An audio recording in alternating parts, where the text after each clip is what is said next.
En tant qu'organisation syndicale et représentant du personnel au sein du SNSPPAT 91, nous n'avons vraiment pas le temps de nous ennuyer, même si heureusement nous sommes un grand collectif parce que soyons honnêtes, jongler avec tout ce que nous avons à faire nécessite bien plus qu'un simple don d'ubiquité. Mais pour donner un aperçu de l'ampleur de notre investissement, nous avons été impliqués cette année dans 2 enquêtes administratives car quelqu'un doit s'assurer que les choses se passent correctement, ainsi que 8 entretiens préalables avant sanction. Et si vous avez déjà assisté à ce genre de réunion, vous savez que c'est rarement un moment convivial autour d'un café. Tout comme nous avons participé à 7 groupes de travail, dont celui sur le temps de travail, entamé décembre dernier, un chantier particulièrement conséquent. Mais aussi à l'ensemble des instances telles que le CST 5 fois, la F3SCT 3 fois ou encore le conseil médical 6 fois. Oui, ça fait beaucoup de chiffres et de sigles, mais c'est le quotidien quand on veille aux intérêts de tous. Toutes les réunions liées à la santé, l'hygiène, la sécurité ou encore l'environnement et les visites de centres de secours.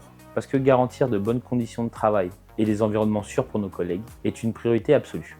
Mais notre investissement ne s'arrête pas aux frontières départementales. 2 membres de notre bureau sont également investis au niveau national. Ils siègent tous 2 au conseil du SNSPPPAT et participent activement à des instances clés telles que l'Observatoire des violences faites aux sapeurs-pompiers ou encore l'Observatoire de la santé des agents des services d'incendie et de secours.